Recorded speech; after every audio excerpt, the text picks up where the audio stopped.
Well, over the weekend, I had the opportunity to visit our troops fighting in Operation Epic Fury. We were on the ground in CENTCOM on Saturday for about half the day.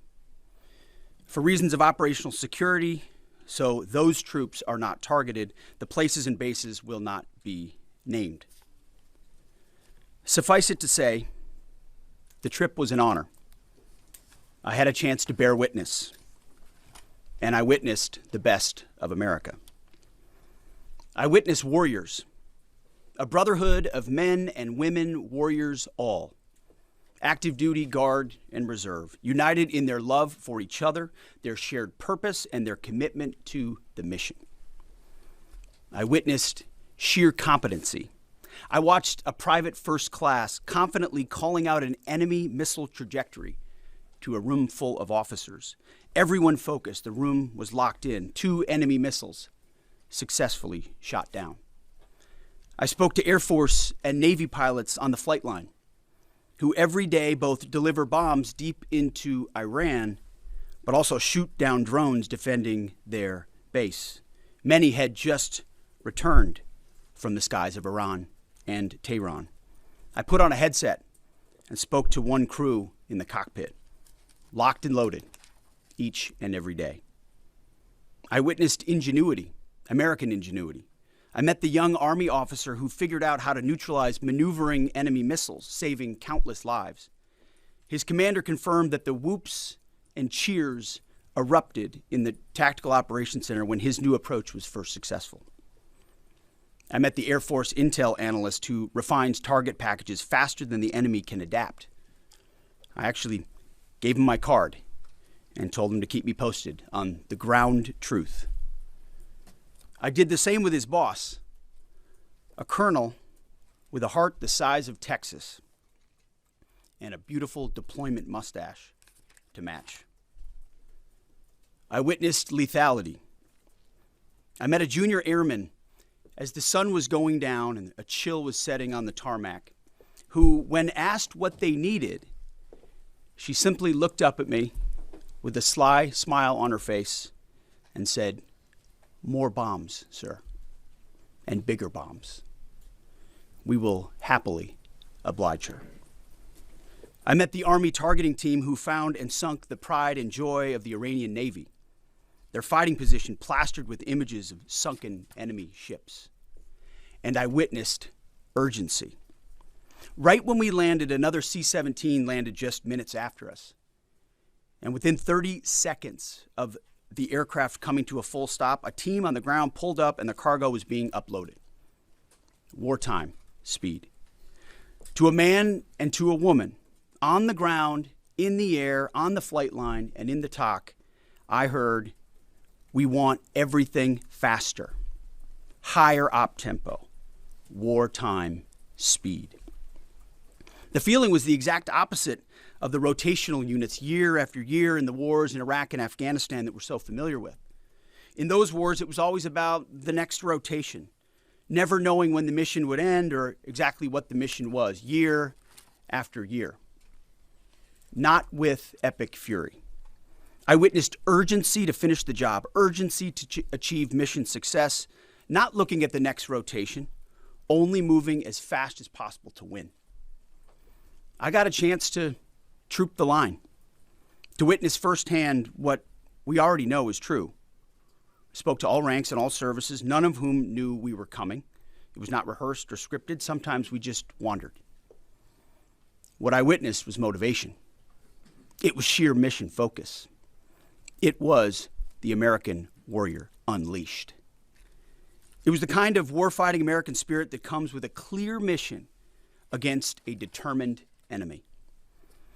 A crew chief we flew with summed it up nicely. He said, "It's been a busy few weeks, sir. Tough stuff. But I'm so honored to be called up. This fight is long overdue. We need to address it for our kids. We cannot pass the buck. Please thank the president from us." I heard that time and time again. I asked each young American, "What do you need?" And nobody said better equipment. Nobody said more comfortable living conditions. Nobody said, "Send me home." Well, of course, eventually we want all those things. They do too. But what those Americans said to me, young and old, officer and NCO, male and female, black and white, was, let's finish the mission. Get us even more bombs, bigger bombs, more targets. Let us finish this.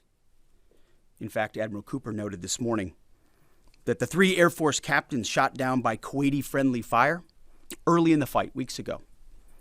They never left the theater. All dropped bombs over Tehran last night. These men and women live the Iranian threat every day, incoming missiles and drones, and know what a world looks like, what the world would look like if Iran had the most dangerous weapons in the world, a nuclear weapon. As President Trump has said time and time again for years, and in this administration, Iran cannot have a nuclear bomb, and they won't. These troops, they want to finish this fight for their kids and their grandkids. This is about history. This is about legacy. Success matters. And because of this president and these Americans, we're closer than ever before to winning. President Trump is doing what no other president had the guts to do. Previous presidents were all talk. He's all action. On the battlefield, because of the latitude the president has given us, American firepower is only increasing.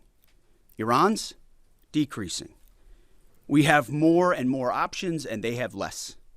Just 1 month in, only 1 month, we set the terms. The upcoming days will be decisive. Iran knows that, and there's almost nothing they can militarily do about it.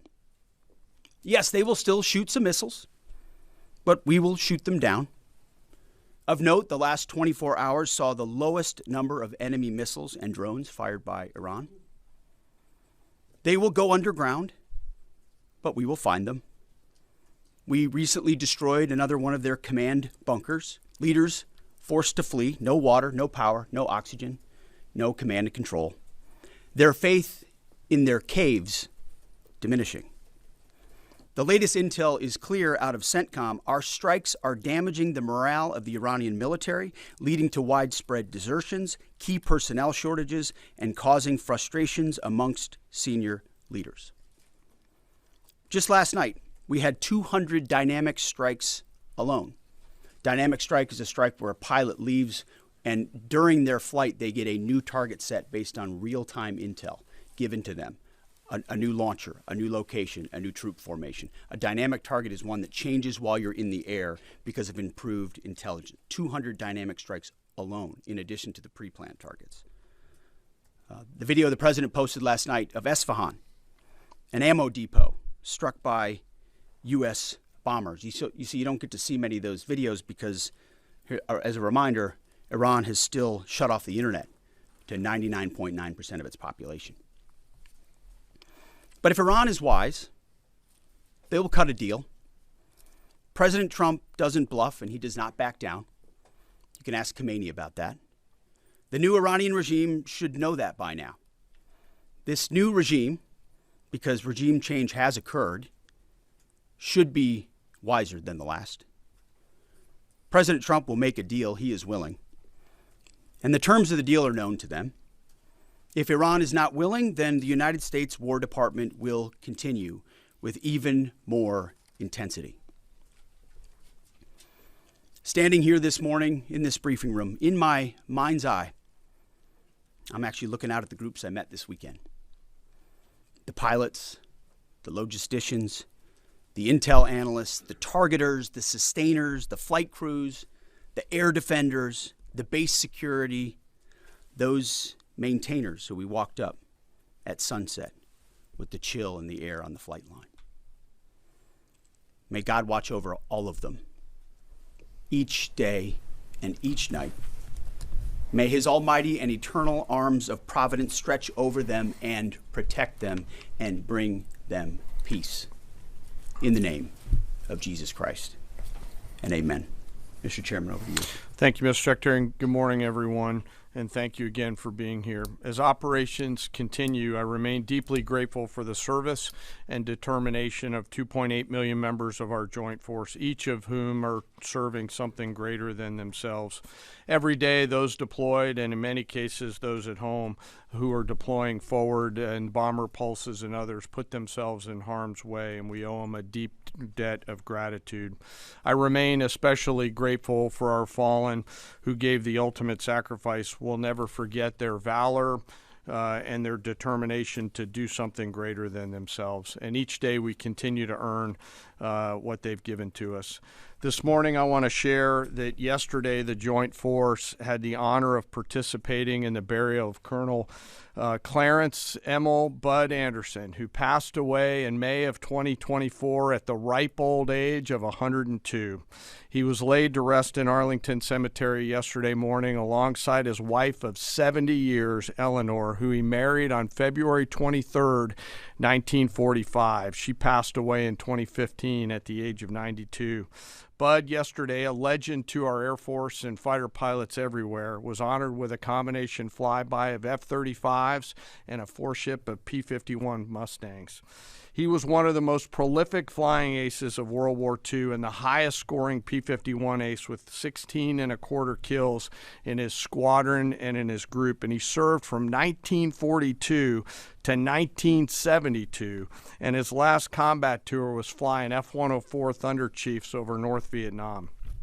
For anyone that had the chance to meet Colonel Anderson, you knew what an incredibly special man he was. And that's true for each and every one of our World War II vets who become fewer and fewer with each passing day.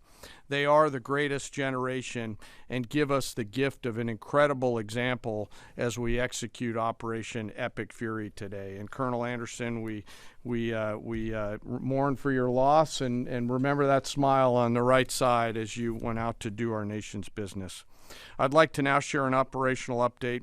Our Joint Force continues to focus on our military objectives as we systematically continue to degrade and destroy Iran's ability to project power and threaten stability beyond its borders. First, the Joint Force continues to destroy Iran's ballistic missile and UAS capabilities. We remain focused on interdicting and destroying the logistical and supply chains that feed these programs. And this remains a truly joint effort prosecuted around the clock from air, land, sea, space, and cyberspace. Long-range bombers from U.S. Strategic Command are coordinating with tactical fighter aircraft from our Joint Force launched from bases around the region and the continental United States, while simultaneously Navy fighters from the sea and sailors continue to project power from the sea, while Army and Marine artillery units continue to execute long-range precision fires deep into enemy territory against high-value targets. Meanwhile, on the defense side, our Army and air defenders and aviators, as the Secretary talked about, remain vigilant, forming a shield to protect our forces and our partners, intercepting missiles and drones. Together, we continue to deliver precision strikes against key manufacturing nodes, component storage sites, research facilities deep within Iranian territory. And over the past 30 days, we've struck more than 11,000 targets. Given the increase in air superiority, we've successfully started to conduct the first overland B-52 missions, which allow us, as we've said before, to continue to get on top of the enemy. And as the Secretary talked about, switch towards more and more dynamic targets, servicing mobile targets around the battle space. We've continued to do the work against Iran's missile, drone, and naval production facilities, and we continue the multi-domain pressure that we've talked about.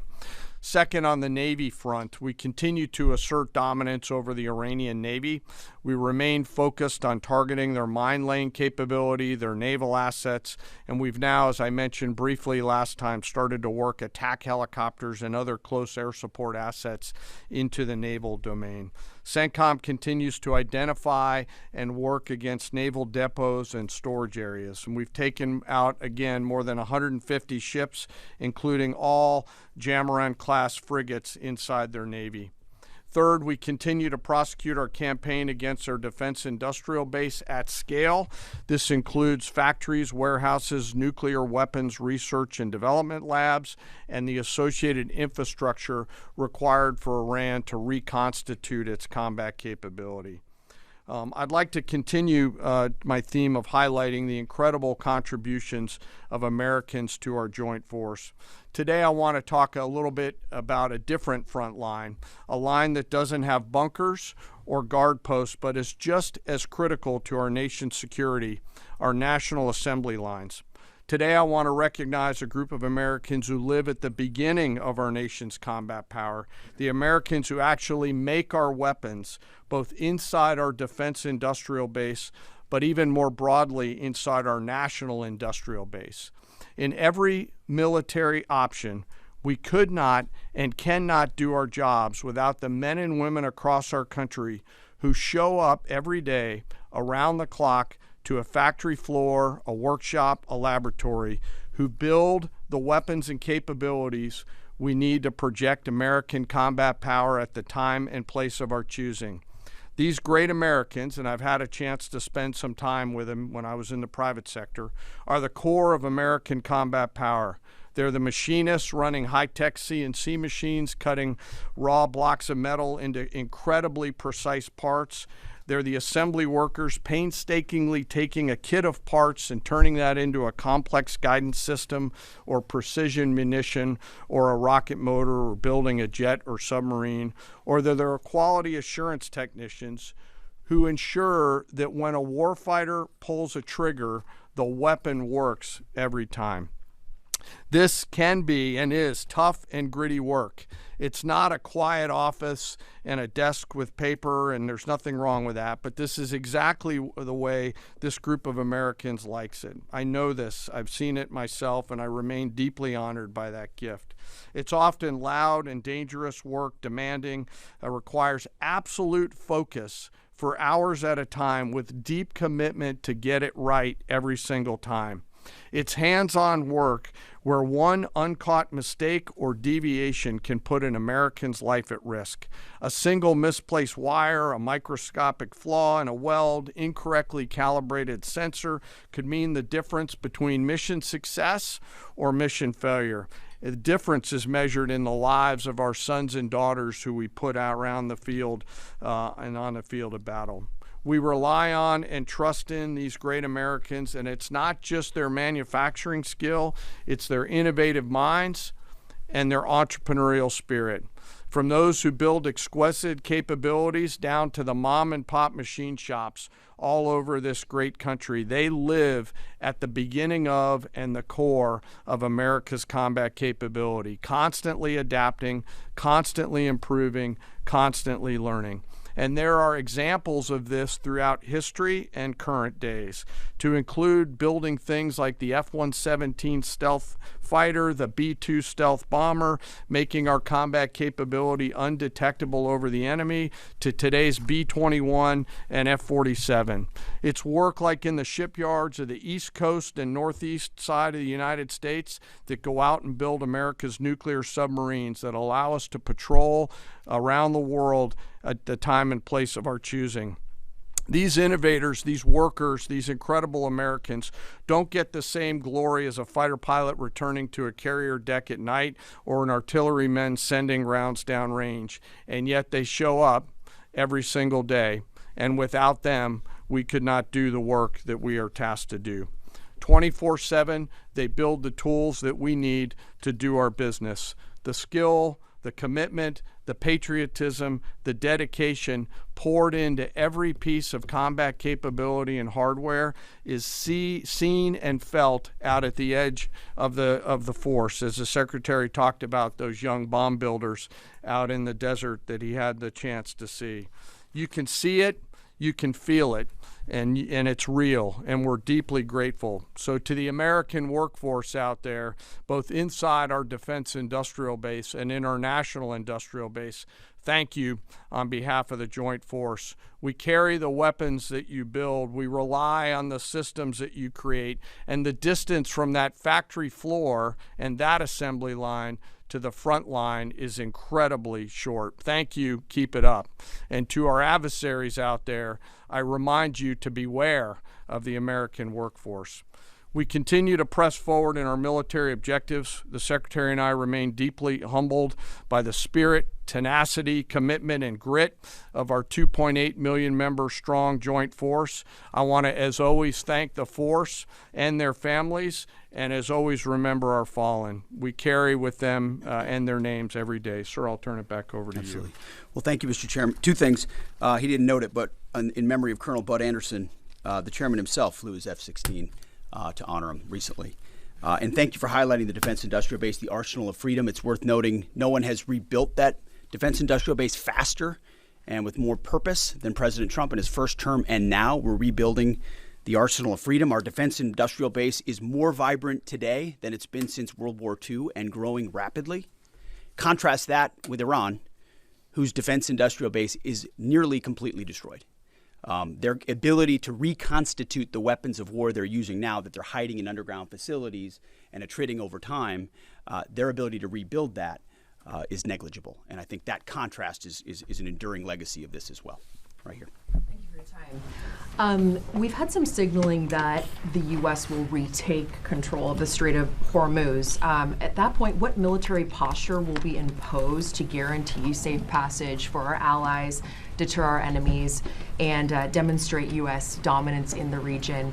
And also, can you speak to how much America's adversaries, Russia, China, North Korea, how much they're supporting Iran's war machine at this point with arms and intelligence, and what we are militarily doing to punish the enemy coalition? Appreciate both questions. On the Strait of Hormuz, there are many more vessels flowing through today than there were. As the president has arranged. The president's been clear to Iran, open it for business, or we have options, and we certainly do. And when you look at what the chairman laid out with the Navy industrial base, with coastal cruise missiles, with UAVs, with counter mine capabilities, we've been focused from the beginning on attriting and defeating those capabilities and limiting their options. There's lots we're doing as well, some of which is known, some of which is not known, to set the conditions. And I think the president was clear this morning in his truth that there are countries around the world who ought to be prepared to step up on this critical waterway as well. It's not just the United States Navy. Last time I checked, there was supposed to be a big bad Royal Navy that could be prepared to do things like that as well. So he's pointing out this is an international waterway that we use less than most, in fact, dramatically less than most. So the world ought to pay attention and be prepared to stand up. President Trump's been willing to do the heavy lifting on behalf of the free world to address this threat of Iran. It's not just our problem set going forward, even though we have done the lion's share of preparation to ensure that strait will be open, which is an outcome the president's been very clear on. As far as Russia and China, we know exactly what they're doing, what they are or are not doing. We don't have to air publicly what all of that is, but where necessary, we're addressing it, we're mitigating it, or we're confronting it head on. I don't know if you have anything you want to add. No, sir. I think you covered it. Do you have any timeline for operability in the strait? Thank you, Mr. Secretary. David Zier, Real America's Voice. And I witnessed that enthusiasm on the lines and our submarine builders and ironworks. It's unbelievable. But I just wanted to ask you, what's the status of the delivery of any hardened bunkers for additional protection for our troops? And without getting too specific, what kind of measures are we taking to protect some of the larger, more strategic aircraft like the Sentry and other? Well, it's a great question. I'll say what I witnessed where I went was a completely locked-in discipline of bunker use and bunker improvement. So from the beginning, as we stated very clearly, the first thing we did was set up a defense and make sure our defensive capabilities were maxed out before any of this even started. That included fortifications as much as possible, but it also included disbursement. If all of our people are in one place, you could imagine why that's a big problem. So dispersing is part of that defeat. Alongside that disbursement is more and more bunkers. And I can tell you, talking to base commanders, talking to our allies in Israel, talking to others, rapidly fielding that and then improving those positions is a theater priority, no doubt, as are the air defenses. And the layered air defenses, it's not just Patriots and THAADs, it's fighters and defensive caps, it's other kinetic defeat systems, it's electronic warfare. So the defense of our troops and our assets is max. I will say on some of those other assets you talked about, air wings, airframes. There's some things adversaries are doing to provide info and intel that they shouldn't. We're aware of it, and ultimately we move things around and don't.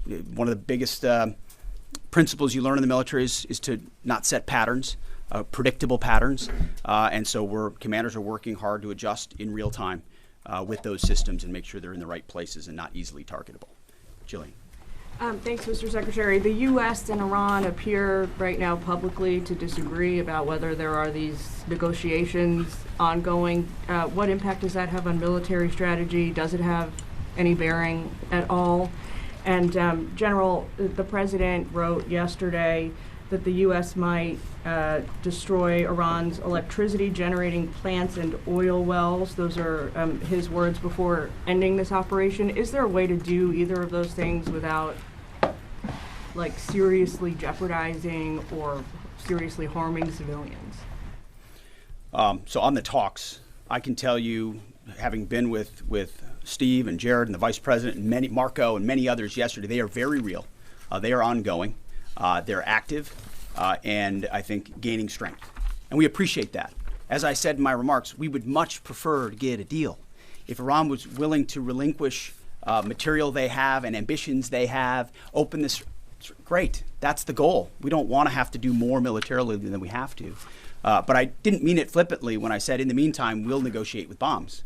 Our job is to ensure that we compel Iran to realize that this new regime, this regime in charge, is in a better place if they make that deal. And so we'll continue. We're working hand in hand, but the primary effort is a deal. We want that deal to be accomplished if at all possible. If not, then we're prepared to continue. Secretary, what happened at Go ahead, Mr. Chairman. Yeah. Thanks for the question. We're always thinking about those considerations and develop options to be able to mitigate those risks pursuant to the normal practices that we do in the military. So. Thank you, Mr. Secretary. I know you slightly addressed this already, but just on the Strait of Hormuz, is opening the strait an essential objective to Operation Epic Fury, or is that the job of those other countries? And then secondly, without asking you to comment on things that you can't talk about, what is your message to Americans who love the president and strongly believe in him, but are very worried about this notion of boots on the ground? Well, first on the Strait of Hormuz, our core objectives from this podium, from day one, from me, from the chairman, from the president, from the vice president, from Secretary Rubio and others have been clear. Defense missile production and missile programs, so their entire missile program, defense industrial base and production ability to build, and Navy and power projection. So those have, and then of course, wrapping it all is Iran's never going to have a nuclear weapon. So those have been very clear. Defeating the Navy is a core part of ensuring they can't project that kind of power. But ultimately, I think the president's truth this morning lays that out very well, that this Strait of Hormuz issue, which we've set the conditions for success, and we will make sure Iran knows that very clearly, is not just a United States of America problem set. We've been willing to lead. President Trump's led the entire time. But it's not just us. So ultimately, I think other countries should pay attention when the president speaks. He's proven that when he speaks, he means something. And he's pointing out, you might want to start learning how to fight for yourself. It's something some of us have been saying for quite some time. You can't just have flags. You have to have formations. You can't just have a few ships. You have enough to affect change. Those things matter in a dangerous world with ascendant adversaries. That's why the chairman's talking about our industrial base. That's why we're launching the Arsenal of Freedom tour to revive our defense industrial base. President Trump doing it in a way that nobody else has. As far as President Trump and boots on the ground, I don't understand why the base, which they have already, they understand, wouldn't have faith in his ability to execute on this. Look at his track record of pursuing peace through strength, America first outcomes. And what he's simply saying, and it's exactly true, and I've said from this podium too, we're not going to foreclose any option. You can't fight and win a war if you tell your adversary what you are willing to do or what you are not willing to do, to include boots on the ground. Our adversary right now thinks there are 15 different ways we could come at them with boots on the ground. And guess what? There are. So if we needed to, we could execute those options on behalf of the President of the United States and this department. Or maybe we don't have to use them at all. Maybe negotiations work, or maybe there's a different approach. But the point is to be unpredictable in that. Certainly not let anybody know what you're willing to do or not do. But if anybody has internalized the lessons of Iraq and Afghanistan, as the first one, President Trump, to call them out for what they are, he's not going to repeat those lessons. And I think I've been very clear about that from the podium. Yes. Thank you, Secretary Hegseth. A question for you and then a question for General Kane. You said we're a month into the Operation Epic Fury. How long until the objectives are achieved? And is there a scenario where a deal is struck before the objectives have been achieved? And then for General Kane, there's been lots of media coverage that suggested a ground invasion is imminent. What other purposes might the soldiers and the Marines who have been deployed over to the Middle East serve in this conflict? Well, just like the previous question, it's sort of military 101. Don't tell your enemy what you're willing to do or not do, and don't tell your enemy when you're willing to stop, especially an enemy that likes to hide in bunkers and try to hoard their missiles and hope you'll wait you out. So that's not a question I'm going to answer, or the president has said definitively. We have our own goals and guidance and things military objectives that we're moving toward and things that we look at. And as he's articulated, he's said 4 to 6 weeks, 6 to 8 weeks, 3. It could be any particular number, but we would never reveal precisely what it is, because our goal is to finish those objectives. And we're well on our way. And the chairman and I look at this every single day. It will be the president's determination and the president's determination alone when those objectives are complete and when it serves the interest of the American people to cut that deal, to make sure that Iran doesn't have a nuclear capability, and ultimately that our objectives, or our interests, are advanced. I don't know if you want to add anything, Mr. Chairman. No, just to answer your question, Reagan, the range of military options that those forces can offer are extensive, not just limited to what you mentioned in terms of forces on the ground. And I wouldn't want to take away the president's decision space, but there are a multitude of things, not the least of which is Iran should note that they're out there and that they are a pressure point, and so they should carefully consider, I think, at the diplomatic level, not my job as a chairman, but at the diplomatic level, to consider what's in front of them. Jerry. Okay, Mr. Secretary, the U.S. government and IC assessed for many years that Iran is protecting al-Qaeda senior leaders, including the current Emir Saif al-Idil. Does the U.S. assess that he's still in Iran? Has he fled to Afghanistan? Is he on a target list? And Mr. Chairman, based on CENTCOM figures and open source, Iranian daily missile barrages and drone launches have indeed dropped dramatically since the start of the war, but they're not at zero. And they seem to have maintained some level of low but stable numbers. Perhaps they've dropped a little bit more in recent days. How do we get that closer to zero? And what impact is Iran's degraded but still very real capability impacting current and future operations? So I won't speak to a particular target. I'll just say that al-Qaeda remains our enemy, obviously. And there are a lot of people on our target list in Iran. And if they were to be harboring al-Qaeda, they would certainly fit that list. Just quickly, the mobile targets that they have that we continue to service, as the Secretary talked about, the 200 hits that were done last night, that's one component of continuing to lower that. The second and more long-term impact that we're having is the strikes against their defense industrial base at scale, which will not allow them to reload after that. So we do continue to see a trend down. They are still shooting, and we do continue to exert significant pressure against both sides of that system. Mr. Secretary, thank you for the question. Do you still believe, you said previously that the Iranian leadership would surrender. Do you still believe that? And is the United States still committed to NATO's collective defense? And to Chairman Kane, could you give us a sense of your thinking about the legality of striking desalinization plants if the president were to order that? I will just say that any mission that ends on our terms, you want to call it a surrender, call it a defeat, call it what you want, we remain committed to a conflict that ends on our terms and the president's terms. There's no doubt about that. And as far as NATO is concerned, that's a decision that will be left to the president. But I'll just say a lot has been laid bare. A lot has been shown to the world about what our allies would be willing to do for the United States of America when we undertake an effort of this scope on behalf of the free world. These are missiles that don't even range the United States of America. They range allies and others, and yet when we ask for additional assistance or simple access basing overflight, we get questions or roadblocks or hesitations.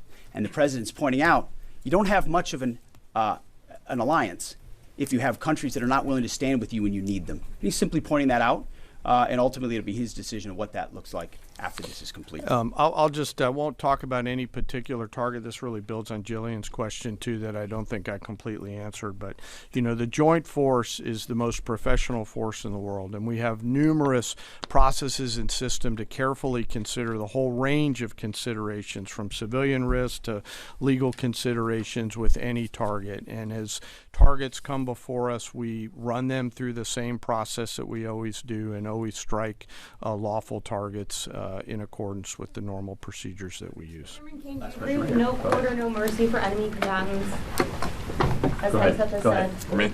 Thank you, Mr. Secretary. Thank you, sir. Thank you, Mr. Secretary. Thank you. I appreciate it. On Sunday, President Trump said that Iran's first regime was all destroyed and the second one is mostly dead.